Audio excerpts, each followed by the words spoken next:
नमस्कार साथियों, स्वागत है आपका हमारे अगले लेक्चर में यूनिट एंड डायमेंशन के लेक्चर 2 में पार्ट 2 में, जहां से हम लोग बाकी बचे हुए क्वेश्चंस को टॉपिक्स को कवर करेंगे।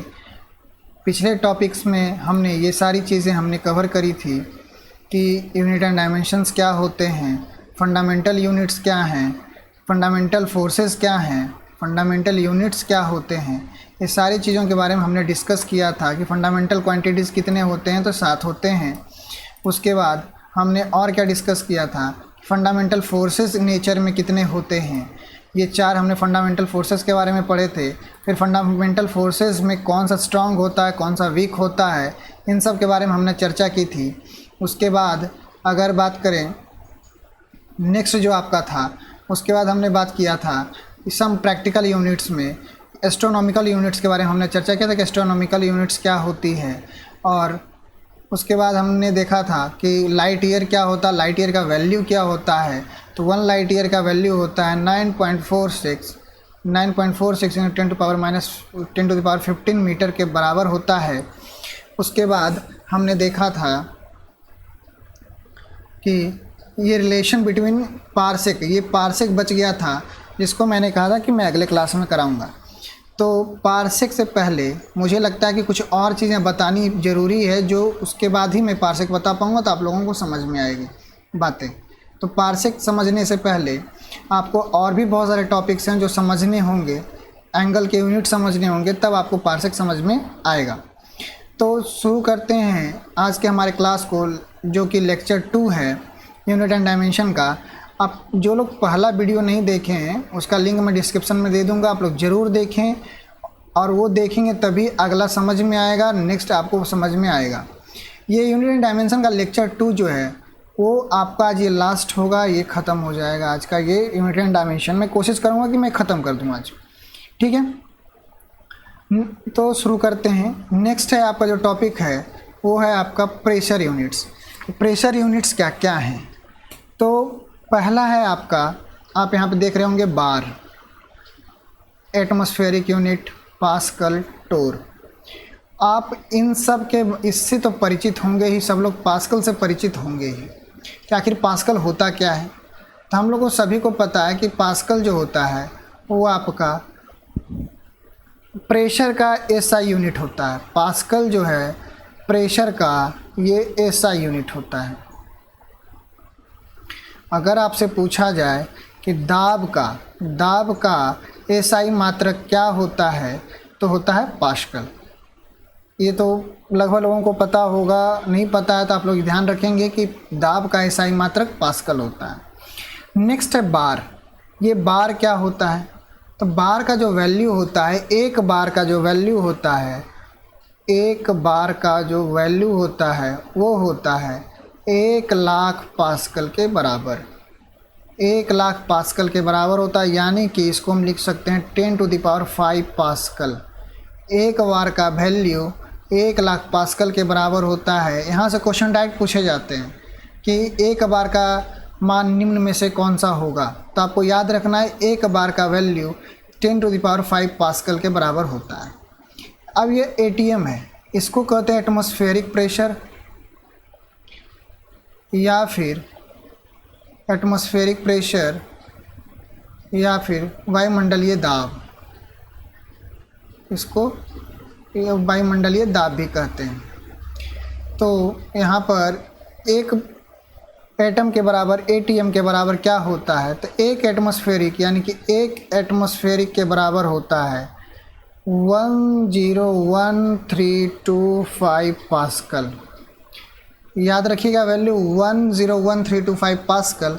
एग्ज़ाम में हालांकि ऐसा नहीं देता है, ये आपका नहीं देता है। एग्ज़ाम में आपको क्वेश्चन क्या दे देगा कि ये एटमॉस्फेरिक को बार में कन्वर्ट करके दे देगा, एटमॉस्फेरिक को बार में, एटमॉस्फेरिक पूछेगा और बार में ऑप्शंस होंगे। तो आपको याद रखना है कि एक वायुमंडलीय दाब यानी कि एक एटमॉस्फेरिक प्रेशर इक्वल टू होता है 1.01325 बार। ये वैल्यू आपको याद रखनी है कि एक एटमॉस्फेरिक प्रेशर इक्वल टू होता है 1.10325 बार। ये क्वेश्चन पता नहीं कितनी बार पूछ चुका है और कितनी बार पूछेगा, इसकी कोई गारंटी नहीं है। ये बहुत ही बर्निंग क्वेश्चन है और बहुत जगह पूछे जा चुके हैं। नेक्स्ट है आपका टोर। तो टोर भी आपका एक यूनिट ही है प्रेशर का। इसका वैल्यू, एक टोर का वैल्यू होता है 133 पास्कल के बराबर। एक टोर का वैल्यू 133 पास्कल के बराबर होता है। आज तक पूछा नहीं गया क्वेश्चन, लेकिन संभव है कि पूछा जा सकता है, क्योंकि जिस तरह से क्वेश्चंस के लेवल बढ़ता जा रहा है, क्वेश्चंस लेवल बढ़ाता जा रहा है, क्वेश्चन सेट करने वाले बढ़ाते जा रहे हैं, तो संभव है कि आपका ये सारी चीज़ें आपको पूछी जा सकती है। पास्कल तो हमेशा से पूछा जा रहा है, एटमॉस्फेरिक भी पूछा जा चुका है, बार भी पूछा जा चुका है। बचा टोर, तो ये आप ध्यान रखेंगे, हो सकता है पूछ दे, तो ये आपको याद रखना पड़ेगा। चलिए, उम्मीद है समझ में आया होगा। नेक्स्ट है आपका साउंड की यूनिट, कि साउंड की यूनिट क्या होती है। देखिए, ये चार जो आपके लिखे हुए हैं, ये चारों आपके साउंड के ही यूनिट हैं।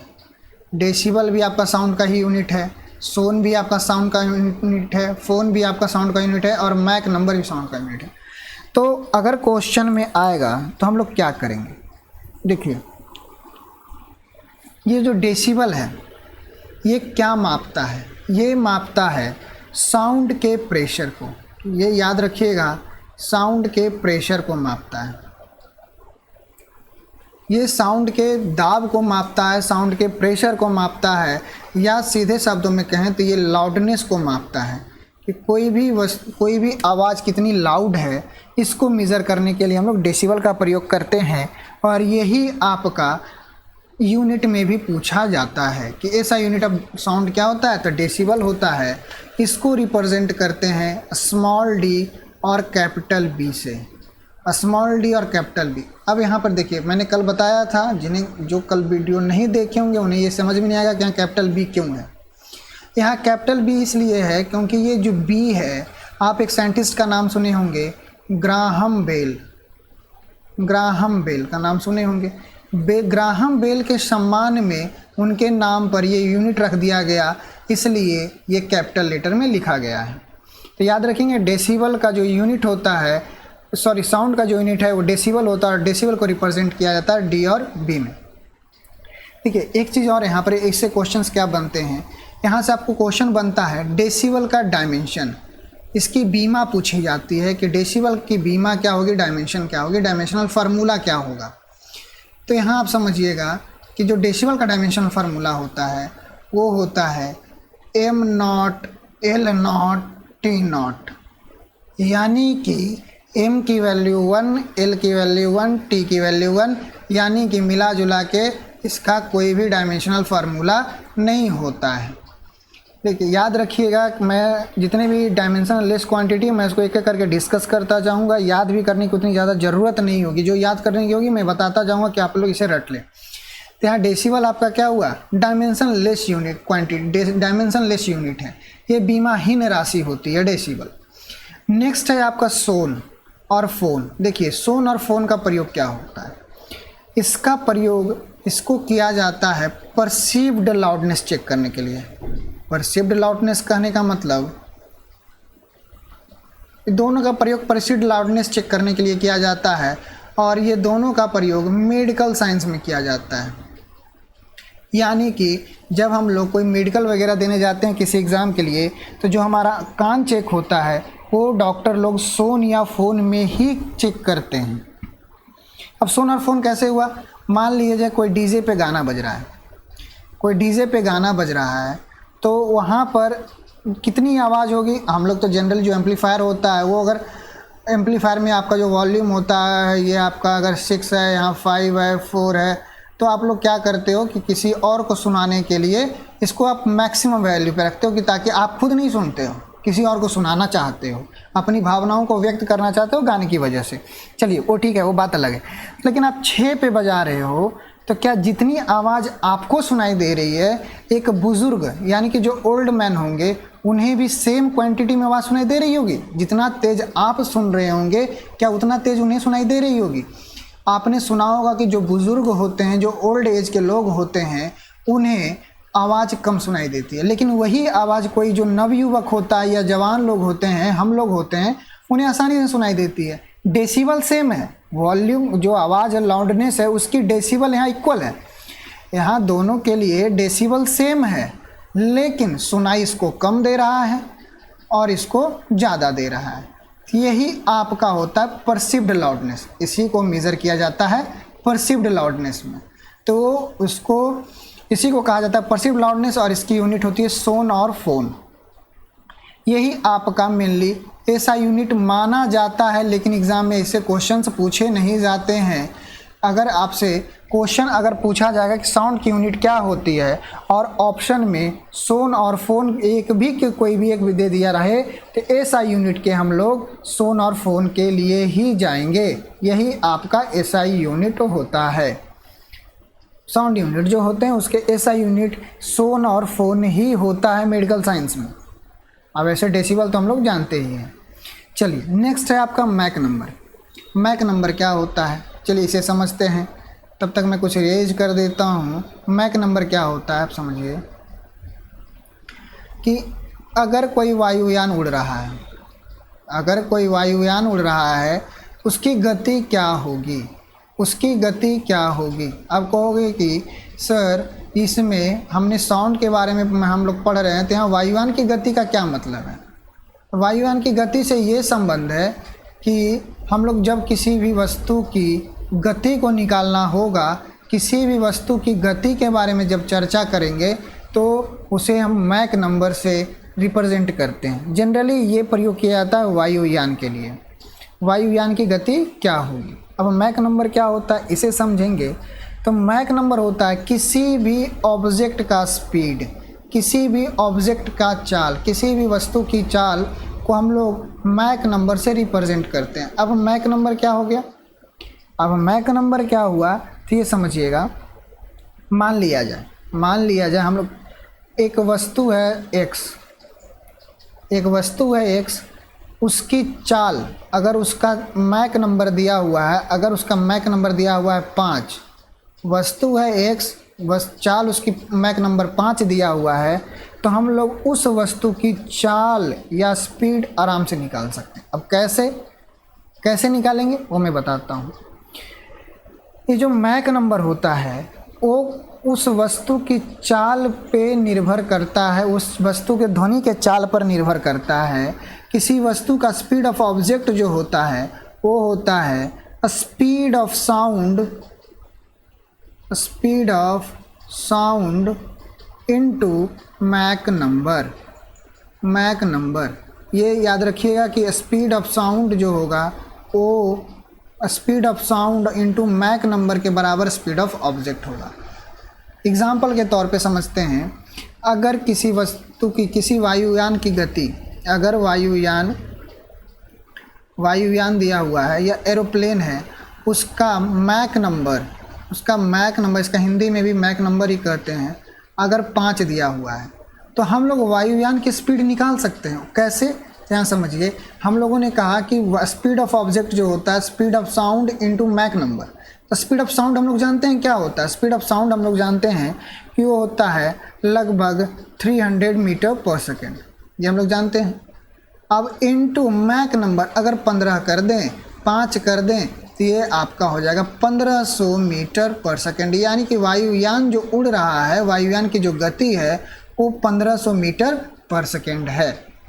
तो क्वेश्चंस आपसे पूछे जाएंगे कि मैक नंबर क्या है, या फिर मैक नंबर दे देगा, इसे न्यूमेरिकल भी बनता है। अगर मैक नंबर दे दे और साउंड की स्पीड दे दे, तो हम लोग किसी वस्तु की स्पीड को निकाल सकते हैं। बात समझ में आई। चलिए एक थोड़ा सा एग्जांपल और समझते हैं कि अगर कोई भी मैक नंबर दे दिया जाए, अगर यहाँ पर आपको मैक नंबर दे दिया है 8 और स्पीड ऑफ साउंड दे दिया है 200, तो स्पीड ऑफ ऑब्जेक्ट निकल जाएगा 1600। अब यहाँ पर एक चीज़ समझना है कि क्या मैक नंबर 1 से कम हो सकता है। जी बिल्कुल, मैक नंबर 1 से कम हो सकता है। ये याद रखिए, बहुत लोगों को कन्फ्यूज़न होता है कि मैक नंबर क्या 1 से कम हो सकता है।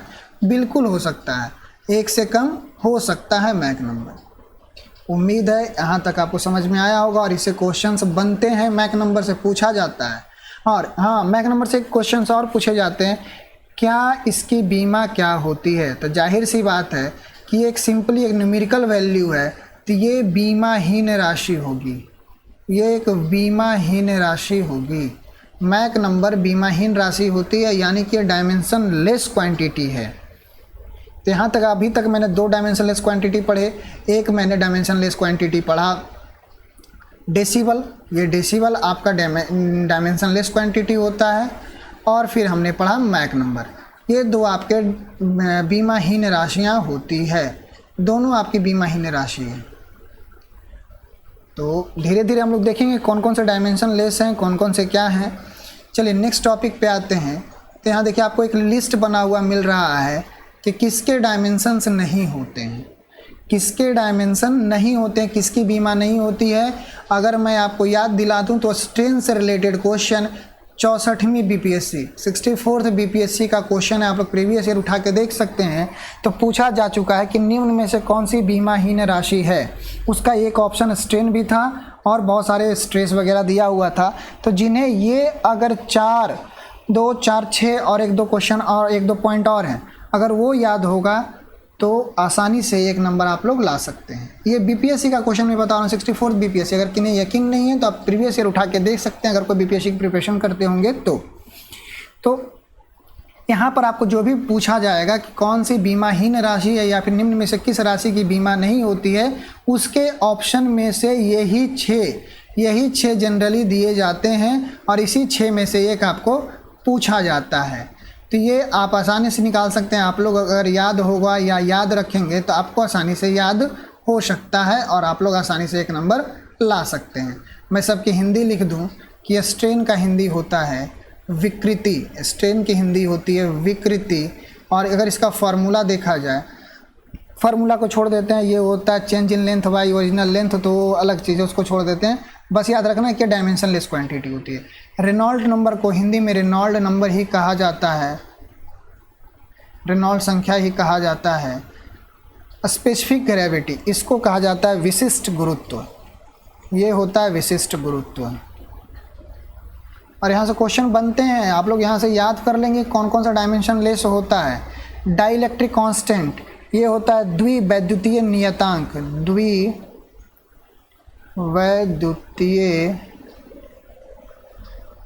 नियतांक। फिर है एंगल, इसका तो हिंदी सबको पता होगा कोण। और रिफ्रैक्टिव इंडेक्स को हिंदी में कहते हैं अपवर्तनांक। ये आपके जो 6 दिए हुए हैं, इसी से जनरली क्वेश्चन पूछे जाते हैं। और 1-2 क्वेश्चन जो बीच बीच में आता रहेगा, मैं बताता रहूँगा कौन कौन सा डायमेंशन लेस होता है। अगर बात मैं करूँ एंगल की, तो एंगल के यूनिट होते हैं, इसके यूनिट होते हैं।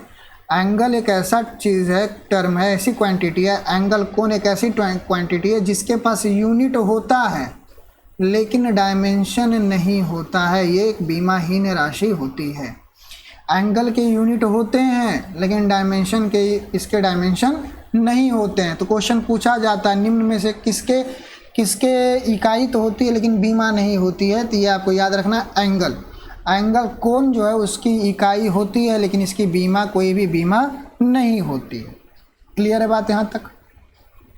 चलिए नेक्स्ट बात करते हैं ह्यूमिडिटी की, कि ह्यूमिडिटी क्या होता है और ह्यूमिडिटी से रिलेटेड क्या क्वेश्चंस पूछे जाते हैं। देखिए, ह्यूमिडिटी को हिंदी में कहते हैं आर्द्रता, ह्यूमिडिटी को हिंदी में कहते हैं आर्द्रता, इसको कहते हैं आर्द्रता। आर्द्रता तो सबको पता होगा क्या होता है, ये होता है वायु में जल की मात्रा। जल की मात्रा को हम लोग ह्यूमिडिटी से बोलते हैं और इसको मापने का यंत्र होता है हाइग्रोमीटर। ये भी क्वेश्चन पूछा जा चुका है बीपीएससी में, ये भी बीपीएससी का ही क्वेश्चन है और ये भी शायद 64th बीपीएससी का ही क्वेश्चन है। तो आप समझ सकते हैं कि कहाँ से कहाँ क्वेश्चंस पूछे जाते हैं। तो संभवतः एनटीपीसी हो, ग्रुप डी हो, एसएससी हो, किसी भी जगह इससे संबंधित क्वेश्चंस पूछे जाते हैं ह्यूमिडिटी से। अब बात करते हैं रिलेटिव ह्यूमिडिटी की और एब्सोल्यूट ह्यूमिडिटी की। एब्सोल्यूट ह्यूमिडिटी का मतलब होता है परम आर्द्रता। इसका मतलब होता है परम आर्द्रता। समझाऊंगा मैं सबका कि क्या मतलब होता है और क्या इसकी इकाई होती है। नेक्स्ट है आपका रिलेटिव ह्यूमिडिटी। इसको कहते हैं सापेक्ष आर्द्रता। इसको कहते हैं सापेक्ष आर्द्रता।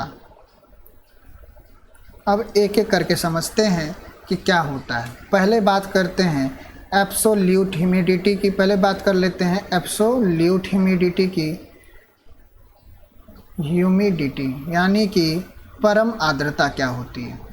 देखिए परम आर्द्रता क्या होती है कि इसको मेज़र किया जाता है। ये मेज़र किया जाता है कि किसी भी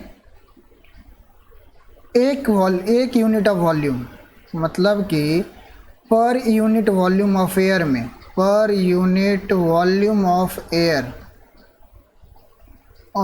एयर में, मतलब कि वायु के एक आयतन, एक इकाई आयतन में वेट ऑफ वाटर वेपर,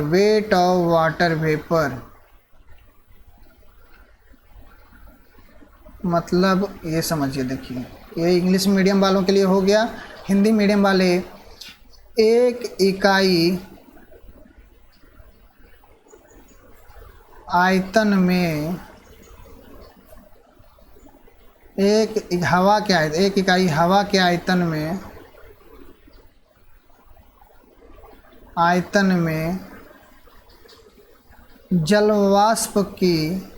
जलवाष्प का वजन या भार या मात्रा, जलवाष्प की मात्रा कह सकते हैं इसको। अब यहाँ समझिए, per unit volume of air में वेट ऑफ वाटर वेपर, ये कहलाता है आपका परम आर्द्रता। अब इसको एक फॉर्मूला के बेसिस पे समझते हैं हम लोग। हमने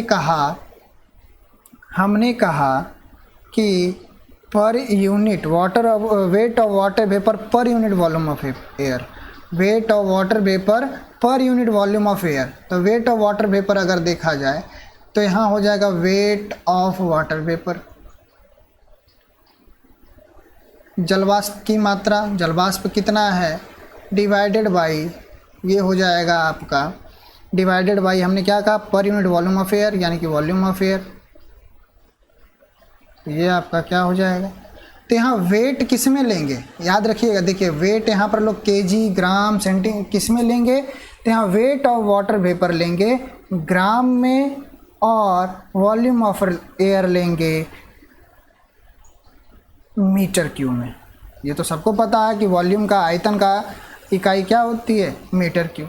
तो इसका ऐसा यूनिट क्या बन जाएगा, अगर मैं बात करूँ परम आर्द्रता की, तो इसकी इकाई क्या बन जाएगी, ग्राम पर मीटर क्यूब। ग्राम पर मीटर क्यूब इकाई हो गई परम आर्द्रता यानी कि एब्सोल्यूट ह्यूमिडिटी की। नेक्स्ट बात करते हैं रिलेटिव ह्यूमिडिटी की। रिलेटिव ह्यूमिडिटी क्या होता है, देखिए नया स्लाइड ले लेते हैं।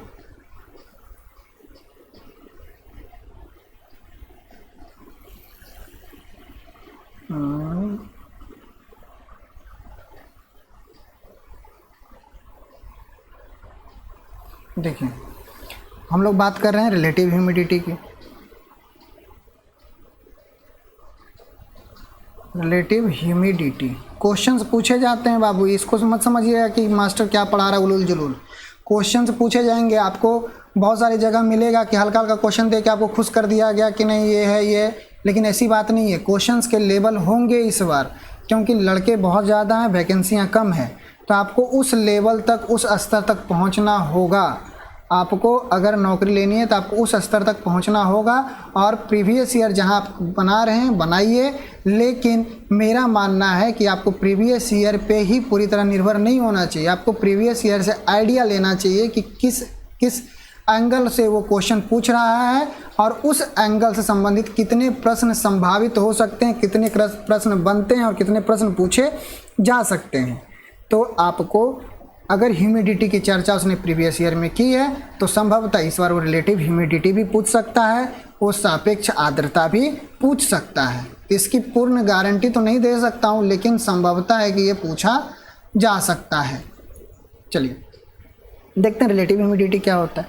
तो इसको कहते हैं एक्चुअल वाटर वेपर, देखिए मैं डायरेक्ट फार्मूला लिख देता हूँ। Actual water vapour, Hindi medium वालों को थोड़ा कष्ट होगा लेकिन मैं बोल रहा हूँ हिंदी में तो समझने का कोशिश कीजिएगा। सैचुरेशन, क्योंकि हिंदी मीडियम में सभी पढ़ाते हैं, इंग्लिश वालों को बहुत कष्ट हो रहा है। मैंने बहुत जगह यूट्यूब पे देखा और बहुत जगह देखा तो मुझे बहुत लगा कि नहीं, इंग्लिश मीडियम वालों के लिए बहुत ज़रूरी है कुछ, तो इसलिए मैं आया हूँ। इंग्लिश में ही थोड़ा मैं बताऊँगा, लिखूँगा, और हिंदी वाले थोड़ा एडजस्ट करेंगे आप लोग। देखिए, सापेक्ष आर्द्रता क्या होती है, एक्चुअल वाटर वेपर और saturation vapour density. Saturation vapour density मतलब क्या, सैचुरेशन का मतलब होता है सांद्र, इसका मतलब होता है सांद्र। आप लोग पढ़े होंगे सांद्रता, सांद्रता क्या होती है। अगर मैं आपको समझाऊं सांद्रता को तो आप सिंपल सा एक लॉजिक आपको मैं देता हूं। आप घर में शरबत बनाते होंगे, जब शरबत बनाते हैं तो अगर 1 गिलास पानी है तो आप क्या करेंगे, उसमें चीनी डालेंगे, 2 चम्मच 3 चम्मच अगर आप चीनी डाल रहे हो, 4 चम्मच डाल रहे हो, 5 चम्मच डाल रहे हो, यहाँ तक आपने चीनी से उसको भर दिया। उसके बाद आप इसको घोलोगे तो घुल जाएगा। फिर एक समय आएगा कि अब और चीनी आप डालोगे तो घुलेगा नहीं, बल्कि वो ज़मीन पर ही बैठ जाएगा, वो घुलेगा नहीं। एक ऐसा समय आएगा जिस पे कि अब वो घुलने की मात्रा, उसकी कैपेसिटी ख़त्म हो चुकी है। तो सांद्रता क्या होती है कि एक निश्चित तापमान पर, एक निश्चित टेम्परेचर पर, निश्चित तापमान पर जब किसी में घुलने की क्षमता, मतलब वो पूरी तरह घुल चुका है, अब उसमें कुछ नया नहीं आएगा, नया न घुले, तो वैसे मिश्रण को सांद्र मिश्रण कहते हैं। निश्चित तापमान पर नया न घुले, जितना घुल चुका है घुल जाएगा, अब उससे ज़्यादा वो नहीं घुलेगा, तो ऐसे को कहते हैं सैचुरेशन। यानी कि जब हवा में वाटर वेपर सैचुरेटेड हो, उससे ज़्यादा उसकी कैपेसिटी नहीं होगी, तो वो वैल्यू लेंगे अब प्लस एक्चुअल वाटर वेपर कि कितना वाटर वेपर उसमें मौजूद है अभी। तो इस कंडीशन में अगर आप देखेंगे इसके एसआई यूनिट को तो आपको क्या मिलेगा, यहाँ भी वाटर वेपर है, यहाँ वाटर डेंसिटी है, तो ये आपको यहाँ पर परसेंटेज लिखा हुआ है, यहाँ पर परसेंटेज लिखा हुआ है, यानी हो ना हो जो रिजल्ट आएगा परसेंटेज में आएगा, या तो ये फ्रैक्शन दिया हुआ है तो फ्रैक्शन में आएगा।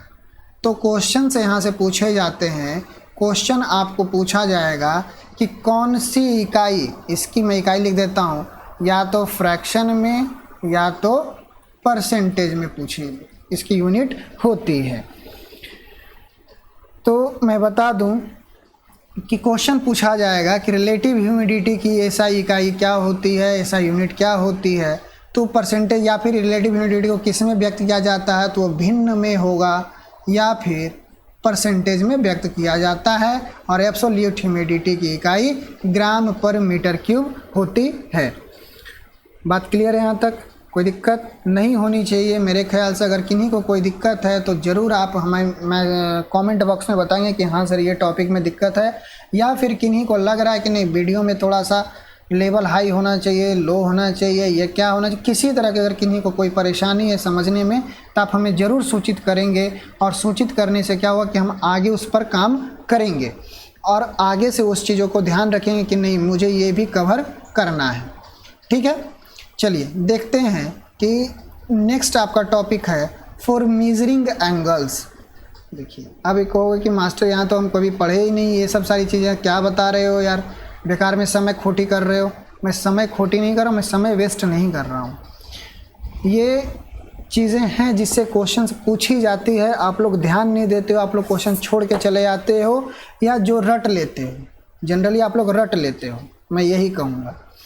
क्वेश्चंस हैं, मैं यहाँ कंसेप्ट की बात कर रहा हूँ क्योंकि कंसेप्ट इज़ पावर, कंसेप्ट के बिना कुछ भी नहीं है। अगर आपके पास कंसेप्ट नहीं है तो आप कुछ नहीं कर सकते हो।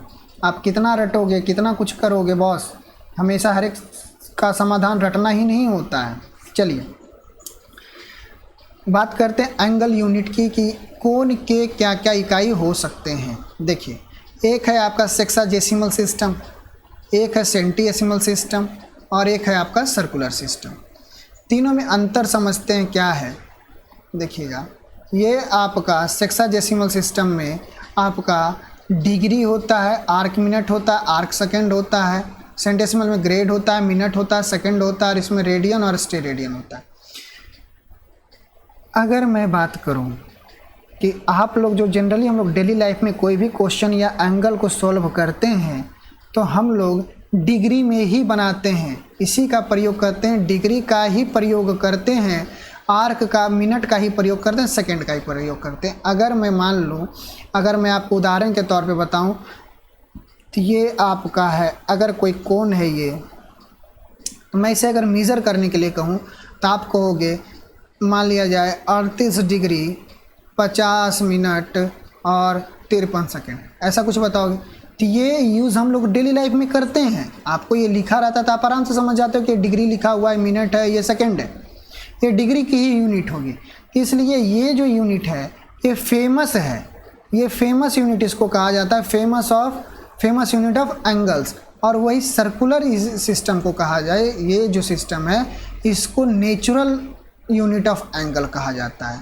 ये नेचुरल यूनिट होती है। कैसे, मैं समझाता हूँ। चलिए देखिए, मैंने अभी बोला कि आप लोग एंगल वगैरह बनाते हो तो उसकी मेज़र हम लोग डिग्री में कर लेते हैं, ठीक है। अब इसकी बात क्या कहोगी, देखिए इसमें क्या होता है, डिग्री में क्या होता है कि अगर हम लोग एक सर्कल लेते हैं तो इसको हम लोग एक जब सर्कल को छोड़ दीजिए, फिलहाल एक लाइन ले लिए। जब किसी लाइन पर हम लोग जो लंबवत लेते हैं कोई लाइन, उसको हम लोग 90 डिग्री मानते हैं, उसको हम लोग 90 डिग्री का मानते हैं कि 90 डिग्री इसका वैल्यू होता है। तो उसी तरह अगर यहाँ सेंटर है, सेंटर से अगर कोई लाइन लेते हैं तो यहाँ से यहाँ जब मिलाते हैं तो इसको हम लोग कितना लेते हैं, 90 डिग्री लेते हैं। किस में, सेक्साडेसिमल सिस्टम में, कि ये एंगल, ये कोण 90 डिग्री का होगा। ध्यान से सुनिएगा मेरी बात कि अगर हम किसी वृत्त में ये लंबवत लेते हैं तो इसका मान क्या होता है, 90 डिग्री, यानी कि इसके बीच में 90 भाग होंगे, एक एक डिग्री के 90 भाग होंगे। इसको मैं थोड़ा और क्लियर बना दूं, इसमें 90 भाग होंगे। अगर ये मेरा परपेंडिकुलर है तो ये आपका अगर 90 डिग्री है तो यहाँ से यहाँ करके हम लोग इसके पास क्या मिलेगा, यहाँ पर ये आपका 1 डिग्री मिलेगा। ये वैल्यू कितना होगी, 1 डिग्री वैल्यू होगी। इस तरह से कितने भाग होंगे, 90 भाग होंगे। तो इसी तरह हमको क्या मिला कि इसको अगर हम 4 बार करते हैं, यहाँ से यहाँ दूसरा जब खींचते हैं तो हमें अर्धवृत्त मिलता है, ये 3 मिलता है, ये चौथा मिलता है। तो हमें क्या पता चला कि अगर एक सर्कल बना दिया जाता है तो सर्कल का एंगल कितना होता है, 360 डिग्री होता है। और अभी मैंने बोला कि इसके 90 भाग होते हैं, तो ये इसमें क्या मिला आपको, ये आपको 1 डिग्री मिला। अब इस डिग्री को, वहाँ तक हमने क्या किया था, 90 भाग, इसके 90 पार्ट्स किए थे, 90 पार्ट्स, 90 पार्ट्स किया था। अब इसके ये दोनों यहाँ से यहाँ तक को अगर हम लोग 60 बराबर भागों में बांटेंगे, यहाँ से यहाँ तक को अगर मैं यहाँ से इसको अभी बड़ा कर लूँ बाहर, और ये यहाँ, अगर यहाँ से यहाँ तक को मैं 60 बराबर भागों में बांटूंगा तो कुछ ऐसा मिलेगा। 1 2 मतलब एक हिस्सा कहाँ पहुँचेगा, ये हिस्सा आपका 1 पहुँचेगा, ये वाला। तो ये आपका यानी कि 90 पार्ट्स करने के बाद जो 1 पार्ट बचेगा, उस पार्ट का 60वां हिस्सा, ये आपका 60वां हिस्सा। इस तरह से इसमें बहुत सारे हिस्से होंगे, 60 हिस्से होंगे। तो जो आपका 60वां हिस्सा होगा, ये वाला वैल्यू, ये कहलाएगा 1 आर्क मिनट। इसको कहते हैं 1 आर्क मिनट। ध्यान से समझिएगा। पहले मैंने क्या किया सेक्साडेसिमल सिस्टम में कि जो एक लंबवत यानी परपेंडिकुलर लाइन लेंगे उसको 90 डिग्री माना गया, यानी कि 90 बराबर भागों में जब बांटेंगे तो 1 डिग्री पर में चेंज हो गया। उसके बाद जो 1 डिग्री बना, उस 1 डिग्री को 60 बराबर भागों में जब हम बांटेंगे, जब हम 60 बराबर भागों में बांटेंगे तो आपको क्या मिलेगा, सॉरी थोड़ा सा कुछ टेक्निकल एरर हो गया था। जब 60 बराबर भागों में बांटेंगे तो ये आपको जो मिलेगा ये कहलाएगा 1 आर्क मिनट। ये कहलाएगा 1 आर्क मिनट। बात को समझिए यहाँ पर, ये आपको क्या कहलाया, 1 आर्क मिनट कहलाया। अब आगे क्या करेंगे इसका, ये आपका जब 1 आर्क मिनट हुआ, मैं नीचे लिख देता हूँ, 1 मिनट, सॉरी, ये आपका क्या मिला, ये जो आपका यहाँ से यहाँ तक मिला आपका, ये मिला 1 आर्क मिनट। अब उसके बाद जो आर्क मिनट मिला इसको भी मैं बढ़ाता हूँ, और ये तो ये आपका जब इसको भी 60 बराबर भागों में 60 पार्ट्स में करेंगे तो ये जो सबसे छोटी इकाई मिलेगी ये वाला, ये कहलाएगा 1 आर्क सेकेंड। 1 आर्क सेकेंड यानी कि पहले क्या किया, सेक्साडेसिमल सिस्टम में जो लंबवत लाइन होती है, परपेंडिकुलर लाइन होती है, उसको 90 डिग्री माना जाता है, और उस 90 डिग्री को 90 पार्ट्स में जब डिवाइड करेंगे तो आपको 1 डिग्री मिलेगा, और उस 1 डिग्री को 60 बराबर भागों में हम लोग डिवाइड करेंगे तो आपको 1 आर्क मिनट मिलेगा, और उस 1 आर्क मिनट को 60 बराबर भागों में डिवाइड करेंगे तो आपको 1 आर्क सेकेंड की प्राप्ति होगी। यानी कि यहाँ पर हम लोग क्या कह सकते हैं कि 1 आर्क मिनट का वैल्यू क्या होता है, 1/60 डिग्री कह सकते हैं, बिल्कुल कह सकते हैं। यहाँ पर डिग्री यहाँ लिख दीजिए, यहाँ नहीं, ये आपको 1 आर्क मिनट बराबर 1/60 डिग्री, और 1 आर्क सेकेंड बराबर क्या लिख सकते हैं, 1 मिनट का 60वां भाग। यहाँ याद रखिएगा, ये सारी चीज़ों को याद रखिएगा। देखिए याद रखने का सब लोग याद रखते हैं, लेकिन कंसेप्ट सबके पास नहीं होता है। आपको कंसेप्ट में सिखा रहा हूँ, होता आपको याद होगा, जाहिर सी बात है आपको याद होगा, आप कंपटीशन लाइन में है तो आपको याद होगा ही होगा, लेकिन कैसे होता है ये आपको आज समझ में आया होगा। चलिए नेक्स्ट है आपका सेंटेसिमल सिस्टम। ये समझते हैं क्या होता है, इस चीज़ को समझते हैं। चलिए मैं पहले इसको क्लियर कर लेता हूँ क्या है ये। देखिए ये आपका जो सेंटेसिमल सिस्टम है, इसमें अभी तक हम लोगों ने ये सेक्साडेसिमल सिस्टम में पढ़ा कि इसमें जो वैल्यू होती है वो लंबवत को हम लोग 90 मानते हैं, हम लोग लंबवत को 90 माना जाता है। और लेकिन अगर ये सेंटेसिमल सिस्टम में देखा जाएगा तो आप लोग इसका नाम सुने होंगे और इसे बहुत मतलब अच्छी तरह से परिचित होंगे, लेकिन आपको पता नहीं होगा कि कौन सा सिस्टम कहलाता है वो। मैं आपको आज बताता हूँ, देखिए समझिएगा। देखिए वहाँ पर लंबवत मैंने लिया था तो ये था 90 डिग्री।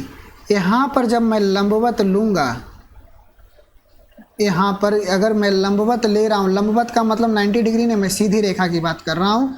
अगर मैं लंबवत लिया जाता है तो इसको 100 माना जाता है, इसको 100 माना जाता है। जैसे मैंने डिग्री की अगर खोज नहीं हुई होगी तब 90 ऐसे तो ले लिया गया ना, बाद में डिग्री की खोज हुई। आप बोलोगे सर 90 डिग्री तो परपेंडिकुलर होता है, जी होता है, लेकिन जब डिग्री की खोज नहीं हुई होगी तो कौन जान रहा है कि 90 डिग्री ही था, नहीं था। तो उस टाइम मान लिया जाए कि 100 था, यहाँ 90, ये जो मैंने लंबवत लिया ये 100 था, तो इसको कैसे लिखा जाता था, 100 ग्रेड।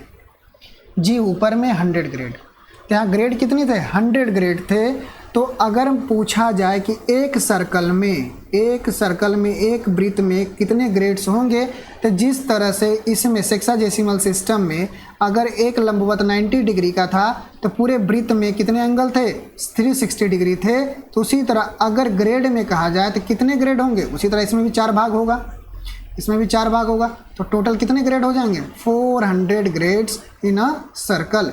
एक वृत्त में ग्रेडों की संख्या कितनी होती है, 400 होती है। क्लियर है बात। उसी तरह अब इसमें क्या करेंगे, इसका भी वही कहानी करेंगे, फिर से 100 बराबर भागों में बांटेंगे तो आपको एक हिस्सा मिलेगा, एक हिस्सा को फिर 60 बराबर भागों में बांटेंगे, फिर 60 बराबर में भाग करने के बाद फिर 60 बराबर भागों में करेंगे तो जो मिलेगा वो आपका सेकंड होगा। क्लियर है बात, यहाँ तक ये समझ में आ गया होगा, उम्मीद करते हैं। मिनट और सेकंड भी, ग्रेड भी क्लियर हो गया। नेक्स्ट बात करते हैं सर्कुलर सिस्टम। देखिए इससे ज़्यादा क्वेश्चंस पूछे नहीं जाते हैं, ये एक सिस्टम होता है, तो मैंने आपको समझा दिया कि भविष्य में अगर आपसे कोई भाई पूछे, बहन पूछे, किसी की पढ़ाने की ज़रूरत हो, क्योंकि ये NCERT में पढ़ना है और मैं जो भी चीज़ें पढ़ा रहा हूँ मैं NCERT बेस्ड पढ़ा रहा हूँ। आप NCERT की किताब खोलकर देख लेना, एक भी टॉपिक मैं बाहर नहीं पढ़ा रहा हूँ और एक भी टॉपिक मैं छोड़ भी नहीं रहा हूँ। मैं टोटली ये सारी चीज़ें मैं NCERT बेस्ड पढ़ा रहा हूँ, क्योंकि जो भी आजकल जो भी एग्ज़ाम होते हैं सारे क्वेश्चन NCERT के होते हैं, न कि लूसेंट के, न कि क्राउन के, न कि फलाने पब्लिकेशन के, न ढिमकाने पब्लिकेशन के। कोई भी अगर दावा करता है कि मेरी बुक सही है तो वो हो सकती है अच्छी किताब हो सकती है, मैं गलत नहीं कर रहा हूँ, लेकिन अगर आपको एक स्टैंडर्ड बुक देखना है तो NCERT से स्टैंडर्ड बुक कुछ नहीं होता है, ये आपको मान के रखना है। चलिए सर्कुलर सिस्टम। सर्कुलर सिस्टम क्या होता है, ये एक नेचुरल सिस्टम होता है और इसके 2 हिस्से हैं, एक रेडियन और एक स्टेरेडियन। हम लोग जानते हैं कि रेडियन को प्लेन एंगल नापने के लिए किया जाता है प्रयोग, और स्टेरेडियन को प्रयोग किया जाता है सॉलिड एंगल के लिए। इतना हम लोग जानते हैं। चलिए समझते हैं कि रेडियन क्या होता है। रेडियन को समझते हैं कि रेडियन क्या होता है। आप लोग तो सब जान रहे होंगे कि रेडियन मास्टर, ये सब जानते हैं हम कि रेडियन होता है, लेकिन कितना होता है नहीं पता होगा, कैसे निकलता है ये नहीं पता होगा, आप लोगों को नहीं बताया गया होगा, या बताया गया होगा तो आप लोगों ने ध्यान नहीं दिया होगा। और उतना डीपली पढ़ता कौन है? ये नौकरी लेने से मतलब है मास्टर तुम इतना काहे पढ़ा रहे हो। देखिए मैं पढ़ा इसलिए रहा हूँ क्योंकि मेरा मकसद सिर्फ नौकरी के लिए नहीं है। नौकरी के क्वेश्चन तो बने ही बने, साथ में आप ऐसा पढ़ें कि इन फ्यूचर आप किसी के सामने बेइज्जती फील ना करें। आपको अगर कोई छोटा बच्चा, छोटा भाई बोल दे पढ़ाने के लिए तो आपको ऐसा ना लगे कि मुझे नहीं पता। अगर पूछ दे कि रेडियन, आपने बोल दिया कि इतना रेडियन बराबर इतना डिग्री होता है, तो कैसे हुआ भैया ज़रा बताओ तो आप क्या करोगे? आप लोग बस रट गए कि नहीं बाबू रट लो ऐसा होता है, ये यही जवाब नहीं होता है। आपको हर एक के पीछे लॉजिक पता होनी चाहिए। तो देखिए रेडियन समझते हैं क्या होता है। एक सर्कल लेते हैं, एक वृत्त लेते हैं, इसकी कोई भी वृत्त, कोई भी त्रिज्या की वृत्त हो सकती है। इसकी त्रिज्या डिफिनेट नहीं है, कितना ही त्रिज्या की वृत्त लेंगे। अब इसकी त्रिज्या हम मान लेते हैं r, इसकी त्रिज्या r मान लेते हैं, इसकी त्रिज्या r है। और इस पे एक हम लोग जितनी त्रिज्या है तो यहाँ भी एक त्रिज्या होगी, तो जितनी त्रिज्या यहाँ से यहाँ तक जो भी त्रिज्या इसकी है, जो भी त्रिज्या है इसकी, तो इस त्रिज्या से लेकर यहाँ तक एक चाप लेकर इस पॉइंट को आधार मानकर यहाँ पर एक चाप बनाएंगे। ये चाप को हमने कट किया, ये चाप को जब हमने कट किया और इसको हमने यहाँ से मिला दिया, हमने इसको यहाँ से मिला दिया, तो जो मिलाया तो यहाँ पर कोई ना कोई का एंगल बना होगा। अब क्या एंगल बना पता नहीं, कुछ ना कुछ तो एक एंगल बना होगा। अब ये देखिए, ये भी आपका ये जो है ये भी r के बराबर है, ये भी r के बराबर है। ये r क्या है आपका l है, ये आपका आर्क है। ये एक समकोण त्रिभुज नहीं है, समबाहु त्रिभुज नहीं है, इक्विलैटरल ट्रायंगल नहीं है, ध्यान रखिएगा, क्योंकि भुजा नहीं है, ये आर्क है। हमेशा याद रखिएगा ये आर्क है। तो हम लोगों को अगर ये पता चला कि अगर ये जब r जितनी बड़ी त्रिज्या उतनी बड़ी चाप लेकर एक बनाया जाता है तो इसको कहते हैं एक रेडियन, इसको कहा जाता है एक रेडियन। यानी कि मैं डेफिनेशन की बात करूं तो एक रेडियन के बराबर होता है, जिन्हें नहीं पता होगा लिख लेंगे, जब त्रिज्या और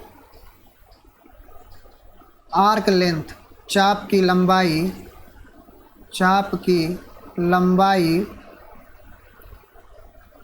बराबर हो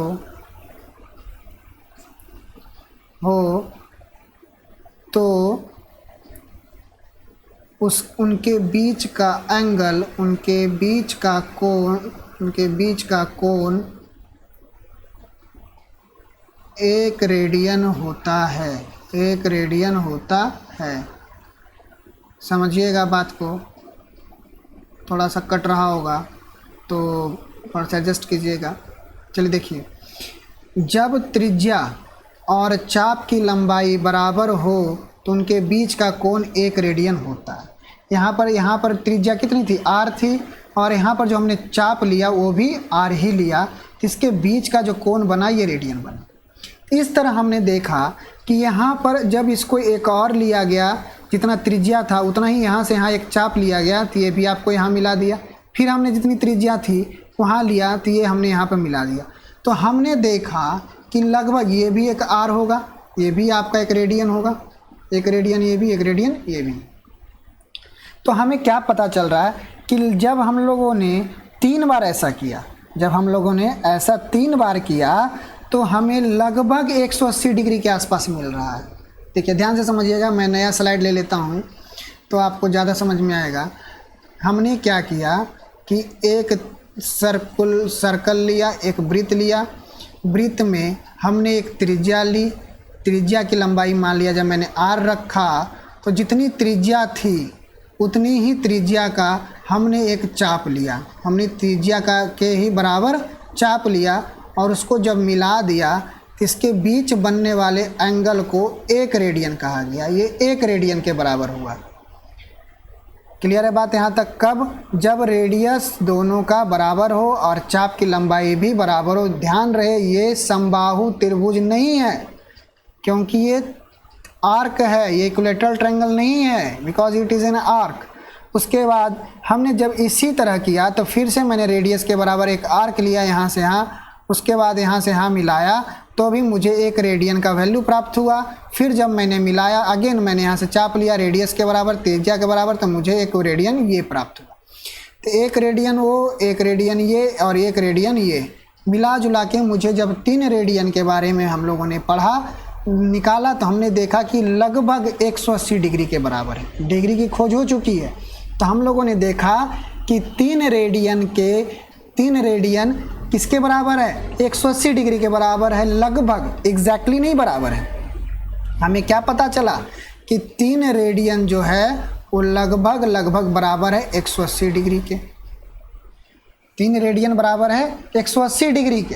ध्यान दीजिएगा बात को, पूरी तरह बराबर नहीं है। तो बराबर कब होगा भाई? तो हमने और छोटा करता गया तो पता चला किसकी वैल्यू आ रही है 3.1415 के बराबर और बढ़ती जा रही है। ये वैल्यू अभी तक ही फाइनल नहीं हो चुकी, कितनी वैल्यू होगी अभी तक। जो 98 मतलब डेसिमल के बाद 98 वैल्यू नहीं, सॉरी 92 वैल्यू, यानी कि डेसिमल के बाद 1 वैल्यू तक याद करने वाला का वर्ल्ड रिकॉर्ड है। आप जितना ज़्यादा याद कर सकते हो, इसकी वैल्यू बहुत लंबी चौड़ी है, कोई याद नहीं कर पाया है। तो ये इतनी रेडियन के बराबर हमें क्या प्राप्त हुआ? लगभग 180 डिग्री। ये भी एग्जैक्ट नहीं है, लगभग 180 डिग्री। हमने क्या किया, इसका एक नाम रख दिया, इसका नाम रख दिया पाई। इसका हमने रख दिया नाम पाई। तो हमें क्या मिल गया? Pi radian equal to 180 degree. अब लोग यही पढ़ते हैं कि पाई रेडियन के बराबर 180 डिग्री का वैल्यू होता है। तो यहाँ पर हमें और क्या मिलेगा कि 2 पाई रेडियन इक्वल टू क्या होगा? 360 डिग्री। यानी कि एक सर्कल में कितने रेडियन का एंगल होता है? तो 2 पाई रेडियन का एंगल होता है। अगर पाई रेडियन बराबर 180 डिग्री है तो pi by 2 radian equal to होगा 90 डिग्री। ये तीनों वैल्यू आपको याद रखना, और उम्मीद है आपको समझ में आया होगा कि कैसे एंगल रेडियन का वैल्यू, पाई रेडियन का वैल्यू 180 डिग्री होता है, 2 पाई रेडियन का वैल्यू 360 डिग्री होता है। उम्मीद है मज़ा आया होगा। चलिए नेक्स्ट टॉपिक पे चलते हैं। यहाँ तक तो बातें हो गई। अब यहाँ देखिए प्लेन एंगल की बात हम लोग कर चुके हैं। अब बात करते हैं सॉलिड एंगल की, जो कि आपके काम के लिए नहीं है, स्टेरेडियन के लिए काम के लिए नहीं। बस इतना याद रख लिए कि सॉलिड एंगल को हम लोग स्टेरेडियन में मापते हैं। ये जो बीएससी करता है फिजिक्स से उसको पढ़ना है, तो फालतू का दिमाग लगाना नहीं है। आपको किसी भी एग्जाम में नहीं पूछेगा, कॉम्पिटिटिव एग्जाम में नहीं पूछा जाता, नॉट इवन इन एनडीए में भी स्टेरेडियन से क्वेश्चंस नहीं पूछे जाते हैं। तो हम लोग इस पर दिमाग ज़्यादा नहीं लगाएंगे। ये जो ग्रेजुएशन फिजिक्स वगैरह करते हैं, एमएससी करते हैं, उनको ये सब पढ़ना होता है। हम लोग के लिए रेडियन ही काफ़ी है। चलिए अब बात करते हैं metric prefixes for power of 10। Power of 10 का प्रीफिक्स होगा तो कैसे होगा, कैसे हम लोग इसको निकालेंगे। आप लोग याद किए होंगे और ये वैल्यू इंपॉर्टेंट भी है। 10 टू द पावर 1 को डेसी कहा जाता है, 10 टू द पावर -2 को सेंटी, -3 को मिली, -6 को मैक्रो, -9 को नैनो, -12 को पीको, 15 को फेमटो, -18 को एटो, -21 को जेप्टो, -24 को ओक्टो। तो देखिए ये सारी वैल्यू आपको याद रखनी है। क्यों? क्योंकि इससे डायरेक्ट क्वेश्चंस पूछे जाते हैं। एज फॉर एग्जाम्पल मैं आपको समझाता हूँ। एज फॉर एग्जाम्पल क्या हो गया, आप यहाँ पे देखिए, एक मिनट। अब शायद आपको अच्छी तरह से दिख रहा होगा जी। चलिए देखिए, यहाँ से क्वेश्चंस क्या पूछे जाते हैं कि 1 मीटर बराबर कितने नैनोमीटर होते हैं, 1 मीटर बराबर या 1 किलोग्राम बराबर कितने ग्राम होते हैं। तो मैं सिंपल सा आपको एक फंडा देता हूँ, आप लोग याद रखिएगा। अगर बात किसकी हो रही है, 1 किलोग्राम की, किस में चेंज करना है? ग्राम में। 1 किलोग्राम को चेंज करना है ग्राम में। तो किलो का मतलब क्या हुआ? यहाँ देखिए किलो का मतलब कितना है? 10 टू द पावर 3 है। किलो का मतलब हुआ 10 टू द पावर 3। ग्राम मतलब ग्राम यानी कि 1 ग्राम के बराबर कितना होता है 10⁻³ ग्राम। अब अगर वही उल्टा पूछ दे कि 1 किलोग्राम बराबर कितना ग्राम होते हैं, तो हम लोग क्या करेंगे, यहाँ पर -3 इधर जाएगा तो क्या हो जाएगा, -3 हो जाएगा। कोई दिक्कत, -3 kg हो जाए, कोई दिक्कत नहीं। ये सारी चीज़ सबको पता है और वैल्यू आपको याद रखनी है। कोई बहुत बड़ा 30 मार्क का काम नहीं है, इससे क्वेश्चंस बनते हैं तो आपको ध्यान में रखना है। चलिए अब बात करते हैं क्वांटिटीज़ हैविंग सेम डायमेंशंस। इससे भी क्वेश्चंस पूछे जाते हैं और पूछे गए हैं और पूछे जाएंगे। बस अंतर ये है कि पहले पूछा जाता था, एक मिनट सॉरी, एक मिनट।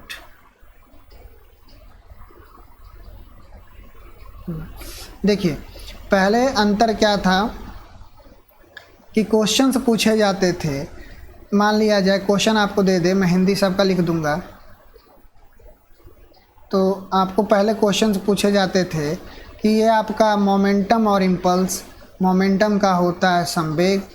जनरली क्वेश्चंस यही पूछे जाते हैं कि निम्न में से किसकी बीमा समान होगी। आपको कहेगा निम्न में से कौन सा जोड़ा सही है गलत है, तो आपको निकालना है।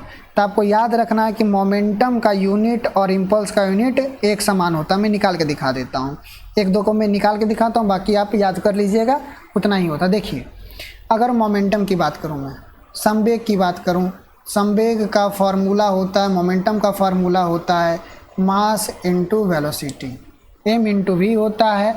और अगर इम्पल्स की बात करूं तो इम्पल्स का जो फार्मूला होता है वो होता है फोर्स इंटू टाइम। साथ ही साथ एक फार्मूला और इसका होता है संवेग में परिवर्तन, संवेग में परिवर्तन। एक फार्मूला और इसका होता है संवेग में परिवर्तन, या फिर चेंज इन मोमेंटम को भी इम्पल्स कहा जाता है। इसमें गड़बड़ाना नहीं है, संवेग में परिवर्तन को भी इम्पल्स कहा जाता है और फोर्स इंटू टाइम भी इम्पल्स ही होता है। चलिए देखते हैं कि m इंटू भी, इसका डायमेंशन हम लोग निकालते हैं। मास का डायमेंशन क्या होगा, मास मतलब मास m हो गया, वेलोसिटी मतलब मीटर पर सेकेंड m/m। ये मीटर यहाँ स्मॉल m है और कैपिटल M है, ध्यान दीजिएगा। तो यहाँ m क्या हो गया, मास, मीटर मतलब लेंथ, सेकेंड मतलब टाइम। तो यहाँ आपको क्या मिला, ये आपको मिल गया m1 L1 t-1। किसका मिला, ये आपको मोमेंटम का मिला। ये मोमेंटम का डायमेंशन हो गया। अब इम्पल्स की बात करते हैं। इम्पल्स का, फोर्स का क्या होता है बताइए, किन्हीं को पता है? इसका होता है mlt-2। याद रखिएगा, फोर्स का होता है mlt-2। और आप लोग को याद ही होगा समय का t होता है यानी कि पावर 1। तो mlt-2 और यहाँ पावर 1, तो ये दोनों पावर का ऐड हो जाएगा तो क्या बचेगा, mlt m1 L1 t1। तो आपको एक बचेगा -1। तो आपने देखा कि संवेग का और इम्पल्स का बीमा बराबर है, सेम है। तो आपसे क्वेश्चन से पूछे जाएंगे और पूछे जाते हैं कि निम्न में से कौन सा जोड़ा सही है और किसकी बीमाएं समान होती है। तो आपको ये सारा याद रखना है। आप लोग स्क्रीनशॉट ले सकते हैं, इसको कॉपी में लिख सकते हैं। और एक जगह किया हुआ है, इससे ज़्यादा नहीं पूछा जाएगा, ना पूछा जाता है। तो ये आपको एक जगह किया हुआ है, आप चाहें तो इसके स्क्रीनशॉट ले सकते हैं और याद कर लेंगे। क्लियर है? चलिए नेक्स्ट है आपका conversion of 1 units into others. देखिए ये भी बहुत अच्छा टॉपिक है, ये बहुत अच्छा कंसेप्ट है। ये क्या है, कहोगे मास्टर ये क्या दिए हैं? ये बहुत ही अच्छा कंसेप्ट है। आपको किसी भी, इसको कहा जाता है यूनिट कन्वर्टर। ये आपका इकाई, मतलब इसको कह सकते हैं हम लोग यूनिट कन्वर्टर है कि यूनिट में बदलना, यूनिट को कैसे बदलेंगे ये आपका सिखाता है। ये कैसे होगा मैं बताता हूँ। जैसे देखिए यहाँ n है, तो n इजकल टू हो गया नंबर, ये होता है आपका नंबर, और u इजकल टू है यूनिट। जैसे समझिए आपको क्वेश्चन दे दिया कि 1 किलोग्राम, इसको ध्यान से समझिएगा, आपको क्वेश्चन दे दिया 1 किलोग्राम इज इक्वल टू कितना नैनोग्राम होगा। कितना नैनोग्राम होगा। आपसे क्वेश्चन जनरली ऐसा पूछा जाता है और पूछा जाएगा, ये मत समझिए कि नहीं पूछा जाएगा, ये क्वेश्चंस बहुत बार पूछे जा चुके हैं और पूछा ही जाएगा। ये क्वेश्चंस बहुत ही छोटा क्वेश्चन है, लेकिन ये आपके मार्क्स को कट करने में सबसे आगे होता है। ऐसे क्वेश्चंस बहुत सारे छोटे छोटे मिस्टेक्स करके हम लोग आ जाते हैं और पता चलता है जब घर आते हैं तो गलत हो चुका है। देखिए हम लोग को करना क्या है, N1U1, पहले N1 नंबर कितना है 1 है, यूनिट क्या है किलोग्राम है, यूनिट किलोग्राम में है, किस में निकालना है ग्राम, ग्राम दोनों का सेम है, दोनों का सेम है। अब निकालना किस में है ग्राम में, तो यहाँ किलो को हम लोग क्या लिख सकते हैं 10⁻3। अगर प्रीफिक्स वाली बात करें तो हम लोगों ने पढ़ा है कि किलो को 10⁻3 लिखते हैं किलो को, तो 10⁻3 कर दिया। और नैनो में पूछ रहा तो नैनो में 10⁻⁻9 होता है। यहाँ याद रखिएगा आप लोग, अगर ये प्रीफिक्स का टेबल याद है तो आपको 1 नंबर आसानी से मिलेंगे, हर एक एग्ज़ाम में पूछा जाता है। तो अगर ये आपका दिया हुआ है 1 किलोग्राम, 1 किलोग्राम 10⁻3 हो गया, और ये ग्राम तो ग्राम ही हो गया। अब हमसे पूछ रहा है नैनोग्राम, तो नैनोग्राम कितना नैनोग्राम होगा, तो इसका मतलब हम x मान लेते हैं, नैनो का वैल्यू -9 और ग्राम तो ग्राम ही होगा, कोई दिक्कत नहीं है। अब हम लोग ग्राम से ग्राम को कट कर दिए, क्या बचा, अगर x का वैल्यू हमको निकालना है तो ये वैल्यू यहाँ जाके डिवाइड में होगा, यानी कि x का वैल्यू हो जाएगा 10⁻3 डिवाइडेड बाई 10⁻⁻9। ये सोल्व करके आ जाएगा 10⁻3 प्लस 10⁻9, ये हो जाएगा 10⁻12। तो यानी कि हमें क्या मिला, 1 किलोग्राम का वैल्यू बन गया 10⁻12 नैनोग्राम। ये जो आपका N1U1 है ये बहुत ही तगड़ा है, ये किसी में कन्वर्ट आप आसानी से कर सकते हो विदाउट कोई एरर के। आप ये इसको याद रख लेंगे N1U1 = N2U2, तो आपको बहुत ज़्यादा बेनिफिट मिलेगा, बहुत ज़्यादा सहायता मिलेगी इससे कन्वर्ट करने में। उम्मीद है आपको ये चीज़ याद रखेंगे और ये समझ में आएगा। आप लोग 1-2 करके देख सकते हैं तो आपको आसानी से पता चल जाएगा कि क्या होगा नहीं होगा। आप लोग थोड़ा सा करके देखिएगा, क्लियर है बात।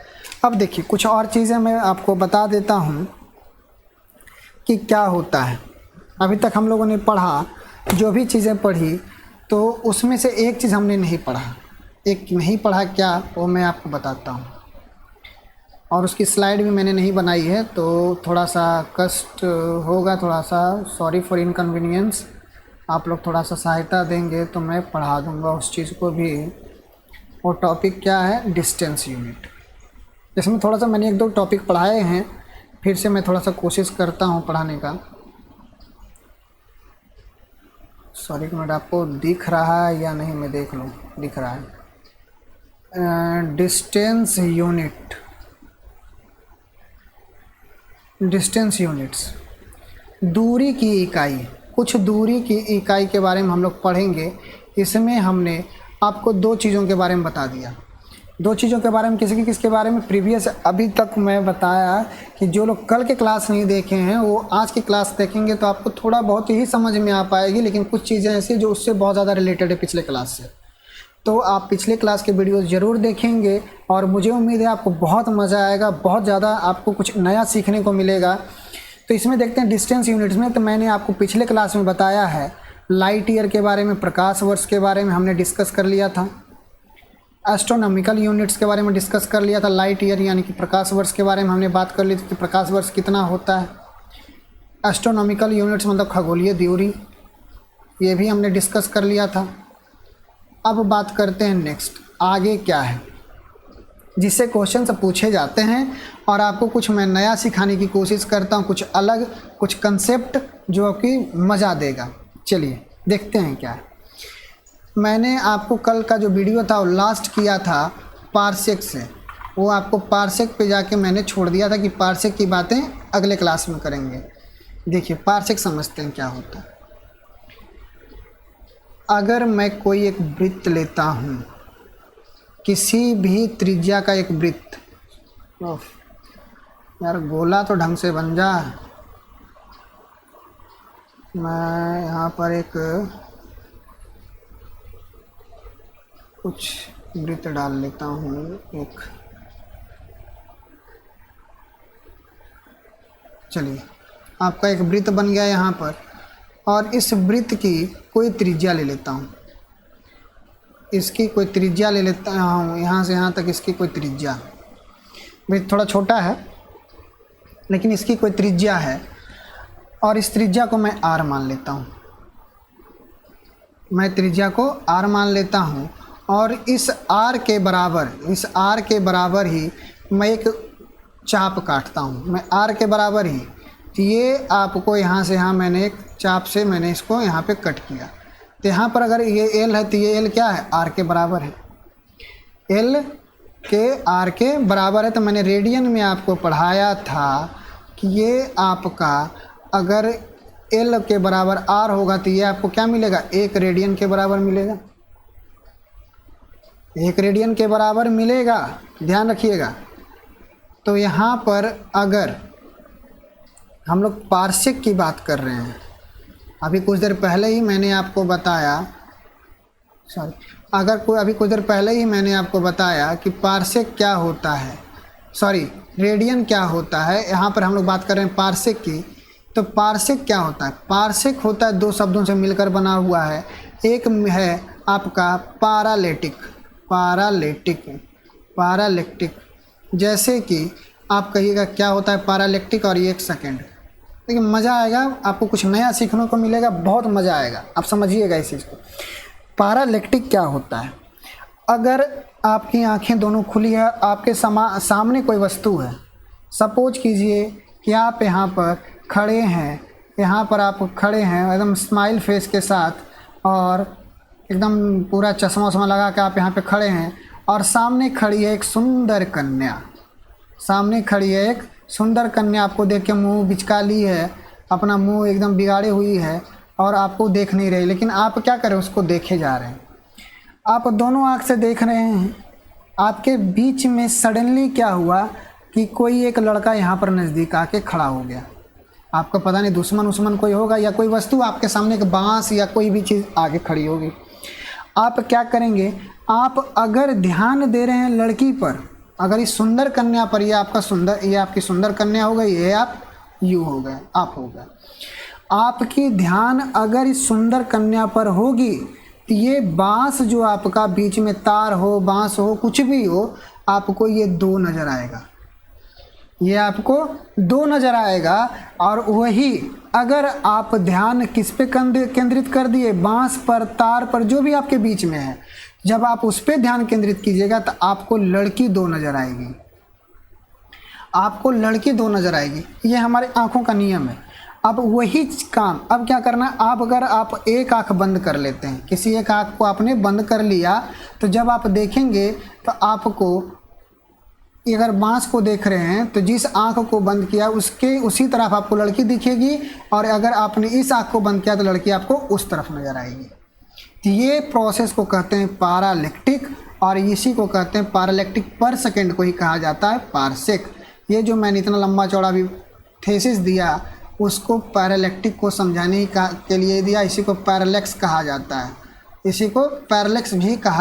है, ये क्वेश्चन जनरली पूछे नहीं जाते हैं, फिर भी मैंने आपको समझा दिया कि अगर कोई पूछा जाए तो आप उसमें जवाब दे सकें, ठीक है। अब बात करते हैं पार्सेक की। अब पार्सेक क्या होता है, मैंने आपको अभी बताया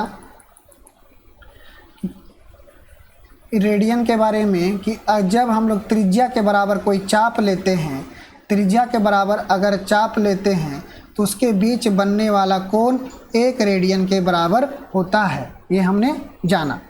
तो यहाँ पर हमने लिख सकते हैं if r is equal to l, अगर r के बराबर l है तो थीटा इजकल टू क्या होगा, तो थीटा इजकल टू 1 रेडियन होगा।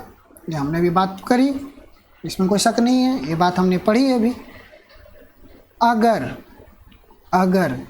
अगर मैं कहूँ अगर theta is equal to 1 radian तो है, मैं मानता हूँ, लेकिन यहाँ पर 1 रेडियन ना हो के अगर 1 सेकेंड हो, यहाँ पर थीटा का वैल्यू अगर 1 सेकेंड हो, देखिए एल इजकल टू आर तो रहेगा ही रहेगा, लेकिन यहाँ पर 1 रेडियन तो बनेगा ही बनेगा, लेकिन मैं बोल रहा हूँ कि ये एंगल 1 सेकेंड अगर हो, अगर इसकी वैल्यू 1 सेकेंड हो तो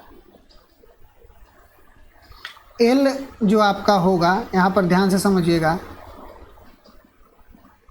अगर इसकी एल का बराबर ये आपका, अगर मैं बोल दूं कि ये आपका 1 एंगस्ट्रॉम के बराबर होगा, अगर एल का वैल्यू 1 एंगस्ट्रॉम के बराबर होगा और ये जो थीटा होगा ये 1 सेकेंड के बराबर होगा, तो जो आर की वैल्यू होगी, जो आर की वैल्यू होगी, यहाँ पर जो आर निकलेगा, ये मैंने बोला आर इजकल टू एल और थीटा इजकल टू 1 रेडियन, तो यहाँ पर थीटा इजकल टू क्या होगा, एल बाई आर हो जाएगा।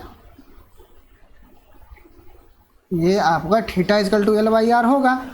यहाँ पर मैं अगर बात करूँ आर बराबर क्या निकल के आएगा, तो ये रेडियस जो निकल के आएगा, ये निकल के आएगा पारसेक के बराबर, ये निकल के आएगा 1 पारसेक के बराबर। यहाँ पर एल का वैल्यू क्या होगा, 1 एंगस्ट्रॉम होगा, 1 एंगस्ट्रॉम के बराबर होगा, और थीटा का वैल्यू 1 सेकेंड के बराबर होगा, तो जो ये आर होगा ये पारसेक के बराबर होगा, 1 पारसेक के बराबर होगा।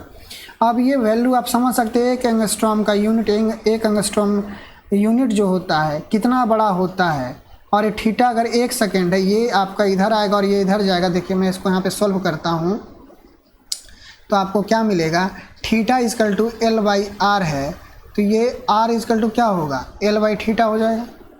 ये समझ रहे होंगे आप लोग, theta is equal to L by R हो जाएगा। यहाँ एल क्या है, एस्ट्रोनॉमिकल यूनिट है, तो ये आपका 1 AU है और थीटा इजकल टू 1 सेकेंड है। ये मैक्सिमम वैल्यू और ये मिनिमम वैल्यू, ये आपका महत्तम मान यानी कि मैक्सिमम वैल्यू है, और ये आपका न्यूनतम वैल्यू है। ध्यान से समझिएगा, नहीं समझ में आएगा कोई बात नहीं, इसमें उतना दिमाग नहीं लगाना है, बस मैं आपको एक्सप्लेन कर दे रहा हूँ। ये आपका न्यूनतम वैल्यू है और ये महत्तम वैल्यू है, तो ये आर का जो मान होगा ये भी तो महत्तम ही होगा। हम लोग जानते हैं कि ये वाला इसके इन्वर्सली प्रोपोर्शनल है, ये जितना छोटा होगा इसका वैल्यू उतना ही बड़ा होगा। तो ये आर जो होगा यही आपका 1 पारसेक के बराबर होगा, और 1 पारसेक का वैल्यू जो होता है, 1 पारसेक बराबर होता है, ये लगभग बराबर आपका आ जाएगा 3 लाइट ईयर यानी कि 3 प्रकाश वर्ष के बराबर। ये क्वेश्चन पूछा जाता है कि 1 पारसेक का वैल्यू कितना होता है, तो 1 पारसेक का वैल्यू 3 लाइट ईयर के बराबर होता है। क्लियर है बात यहाँ तक। चलिए नेक्स्ट आपसे पूछा जाएगा, एक क्वेश्चन पूछा जाता है नॉटिकल माइल को लेके, कि नॉटिकल माइल का वैल्यू क्या होता है। तो देखिए समझिएगा, पहले हम लोग समझते हैं 1 माइल, ये सबको पता होगा 1.6 किलोमीटर के बराबर होता है। 1 नॉटिकल माइल समुद्री दूरी ये होता है आपका 1.85 किलोमीटर के बराबर होता है। लाइट ईयर मैंने पढ़ा दिया, एस्ट्रोनॉमिकल पढ़ा दिया। और इसकी एक क्वेश्चन पूछा जाता है फर्मी, ये लेंथ में एक क्वेश्चन पूछा जाता है फर्मी के बारे में। फर्मी जो होता है ये स्मॉलेस्ट यूनिट ऑफ लेंथ है, smallest unit of length,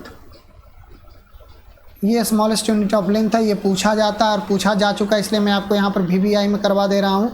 Fermi जो होता है किसी भी लंबाई की न्यूनतम इकाई होती है, और इसका जो वैल्यू होता है वो होता है 10⁻⁻15 मीटर। एक फर्मी इज इक्वल टू होता है 10⁻⁻15 मीटर।